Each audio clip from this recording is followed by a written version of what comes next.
verse 18 to 21. These are the people with the passion to seek their own power and glory. It says, verse 18, the Jews said to him, what sign do you show us as your authority for doing these things? Jesus answered them, destroy this temple, and in 3 days I will raise it up.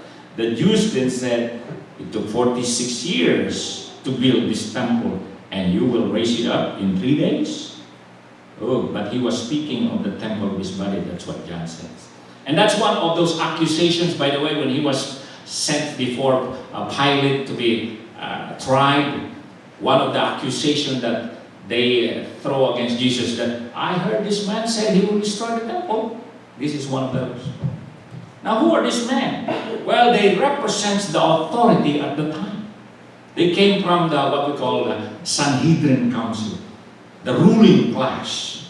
They're the ones in authority. They're the ones in power. And you know, power can blind you. If you're hungry for power, you don't want others to, in competition with you. They look at Jesus as a competition. They are a threat to their power. And because they're passionate to hang on to that power. That's why, even though Jesus made many miracles, they just simply shun it away. That's why they went to Pilate to ask for the crucifixion of this Jesus. Why? Because they look at him as a threat. With all the people following Jesus, with all his popularity and the miracles, and people hail him, to them he's a threat. They are passionate to seek their own agenda. And churches sometimes they get in trouble when people in the church have their own agenda and they're so passionate about it. Split the church, divide congregation. That happens when people has their own glory, wanting to keep it for themselves. So it's not unusual for churches to have problems, because some of those people in the church, they're not there to advance the kingdom of God. They're there to advance their own position, their power, their authority. And that's why these people are there too. There's a church in what they call Sambahan Sanayan, big church. I heard one of their pastors says they have to tear their building 3 times to expand. Wow. Maybe we should expand to have so many empty chairs. Expand. But when they encounter the spirit of power, people wanting to keep power and glory. The church was divided so many times. So many times. Why? Because there are people in the church who wants their power and glory instead of God's power and glory. That happens. Sad, but it's reality. Sad. And then we have the observers, verse 23 to 25. It says here, and when he was in Jerusalem, that is Jesus at the Passover, during the feast, many believed in his name, observing his signs which he was doing. But Jesus, on his part, was not entrusting himself to them, for he knew all men, and because he did not need anyone to testify concerning men, for he himself knew what was in man. One thing about this whole business of church is that you can hide your purpose for coming here. But God knows what is your purpose for coming here. You see, Jesus did not commit himself to this man. Who are these people? Well, these are the people who are passionate. The observers. These are the people who are passionate in what? In just observing what's going on. And trying to understand this and that. But no more. No commitment. People have been in church for 15, 20 years. They know what's going on. They observe it. You ask them, well, what happened? I know, I understand that. But are they committed to church? No. You see, they're only passionate to observe and participate in how to understand this thing, but no commitment. No commitment. That's why Jesus says, even these people said, they believe in His name. They observe His signs. They knew that that man was crippled. Now he can walk. They understand that. But they are not committed their life to follow Him. So, I think in this story, you'll find all of them in the church. The observers, that's all they do. Come to church, observe what we call that in the Philippines, Zimbabwe.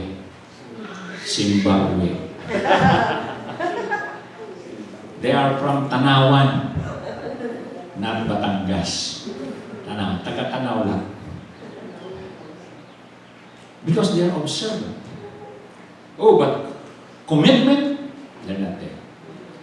Jesus did not commit Himself to them. Because what Jesus is looking for is not to say, I believe, I'm a member. That's not what Jesus is saying.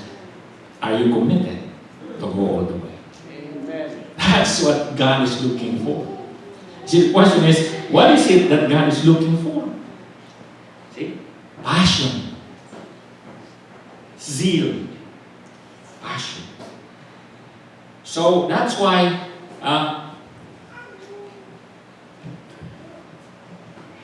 there is a movie they made, The Passion of Christ. See that movie? The Passion of Christ. Why did they title that The Passion of Christ? Ooh.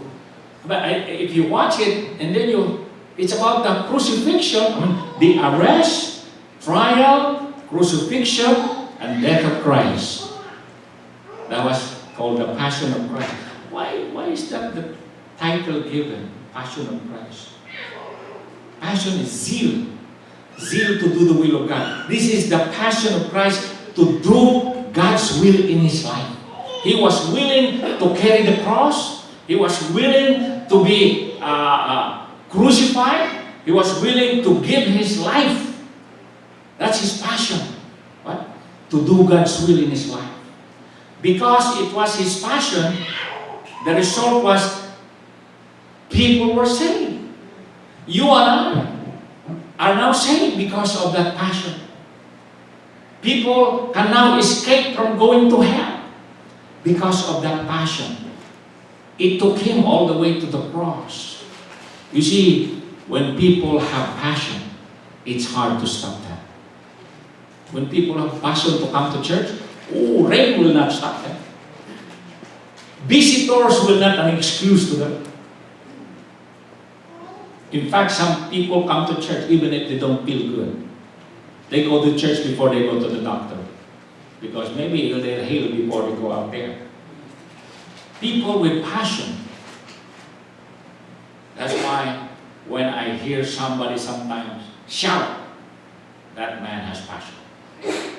Some people, they hear it differently. To me, that's passion. It's how you see it.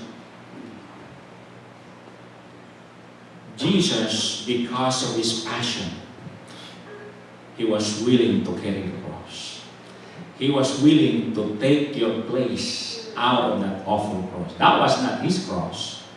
That was my cross and your cross. That was not His death. He has nothing to die for. He's sinless. The Bible says the wages of sin is death. That's why we all die, because we're sinners. When Jesus died on the cross, that was not His death. That was my death and your death. He just carried your cross and He died for your death. Yeah. Why? Because He has passion. I'm telling you, if you have passion, you cannot stop from giving on that blood. If you have passion. If you have passion, you cannot stop but listening to what God has to tell you. If you have passion, you don't have to have people here to lead you singing. You will sing in your heart and soul. I'm telling you, that's what God is looking for. He's looking for what? Passion in your life. Do you have passion? Do you have zeal? Because another word for passion is what? Love. If you have passion, you don't have to tell people you have love. It's automatic. You have it. If you have passion. If you have passion, You don't have to tell people, I'm a disciple. Oh, because disciples have passion. I'm telling you, we can learn a lot from this Gospel of John. And like I said, if you observe around you, you can tell who has passion and who has not. The question is, I ask myself, do I have passion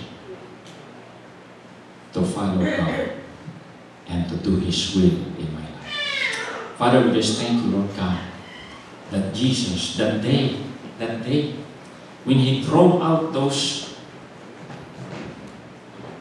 sellers from animals and managers, He did it because of His passion. His passion for people to know God. His passion for holiness in the house of God. Father, Lord, examine our hearts. Examine our motive. Examine our purpose.